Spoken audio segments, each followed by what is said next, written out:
நான் ஒரு audio play பண்ணுறேன் கேளுங்க. மஞ்சள் மரத்துக்கு தயிர் பாக்கெட் 10 தனி.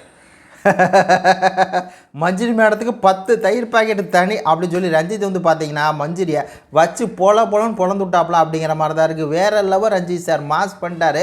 அதாவது நேற்றுக்கு வந்து பார்த்தீங்கன்னா விஜய் சேவை சொல்லியிருப்பார், பாவம் மஞ்சரி அவளுக்கே உடம்பு முடியலை, அவளுக்கே அந்த கால்சியம் குறைபாடு இருக்குது, அந்த தயிர் தின்னா தான் அவளுக்கு வந்து அப்படியே உடம்பு வந்து இது இருக்கும், அந்த தயிரை ஏன் கொடுக்கல, தர்சிகா ஏன் கொடுக்கல, ஜாக்லின் ஏன் கேட்டிங்க அப்படி சொல்லி ஏன் சௌந்தர்யா வந்து அந்த மாதிரி பண்ணீங்க அப்படின்னு பேசினார்ல, அதுக்கு வந்து அப்படியே செருப்படி ரிப்ளை கொடுத்த மாதிரி மஞ்சரிக்கு காலையில் உட்கார வச்சு அவர் வந்து கேப்டன் ஆகிட்டார்ல, அதில் சொல்கிறாரு இந்த மாதிரி கிளாஸரி வந்து வரும்ல, அதில் வரும்போது 10 தயிர் பாக்கெட்டு மஞ்சரிக்கு வந்து கொடுக்க போகிறோம் அப்படின்னு வேறு லெவலில் செருப்பால்ட்டி அடித்த மாதிரி சொன்னார். உடனே மஞ்சரி அதெல்லாம் வேணும் சார், அதெல்லாம் வேணும் சார் அப்படின்னு சொல்லி பார்த்தீங்கன்னா ஒரு சீனை போட்டுச்சு.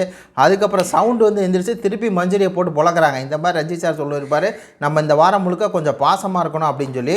உடனே சவுண்டு எந்திரிச்சு சொல்லுது, சார் பாசமாக இருக்குன்னு சொல்லாங்க சார், சில பேர் அந்த மாதிரி நடிச்சுட்டு அலையிறாங்க சார், ஐயோ என் கூடவே பிறக்கணும் அப்படின்னு சொல்லி இங்கே பாசமாக நடிச்சுக்கிட்டு இருக்காங்க சார். பாசமாலாம் நடிக்க தேவையில்ல, உண்மையாக இருந்தால் போதும், உண்மையாக இருந்தால் அதுவே நல்லாயிருக்கும், அது மட்டும் இல்லை பாசமாக இருக்க சொல்லி இவங்களாம் நடிப்பாங்களே அப்படிங்கிற மாதிரி அப்படியே திரும்பி பார்த்து தூ அப்படின்னு சொல்லி ஒருத்தன் மேலே துப்புன மாதிரி இருந்துச்சு. அதுக்கப்புறம் இன்னொருத்தன் எந்திரிச்சு சொல்கிறான், இந்த மாதிரி வந்து சாட்சனாக இருக்கும்போதே நான் சொல்லலான்னு நினச்சேன், என்னடா அப்படி சொல்ல போகிறான், ஏதோ பெருசாக பேச போகிறான்னு பார்த்தா அவன் சொல்கிறான், இந்த மாதிரி 10வது வாரம் நம்ம வந்துட்டோம், அதனால ரொம்ப ஹாப்பி, எல்லாத்துக்கும் வாழ்த்துக்கள், அவ்வளோதான், இது சொல்கிறதுக்கு ஏன்டா சாச்சனா வேணும் அப்படிங்கிற மாதிரி இருக்குது. அதுக்கப்புறம் திருப்பி மஞ்சரி எந்திரிக்குது, இந்த மாதிரி இப்போ ஒருத்தவங்க பிரச்சனையில் அடுத்தவங்க வந்து வரக்கூடாது, அவங்க பிரச்சனையை அவங்களே பேசிட்டுக்கணும் அப்படின்னு சொல்லி அது வந்து சௌந்தர்யா ஜாக்லினா அந்த விஷயத்தை எடுத்து வைக்கிதான்.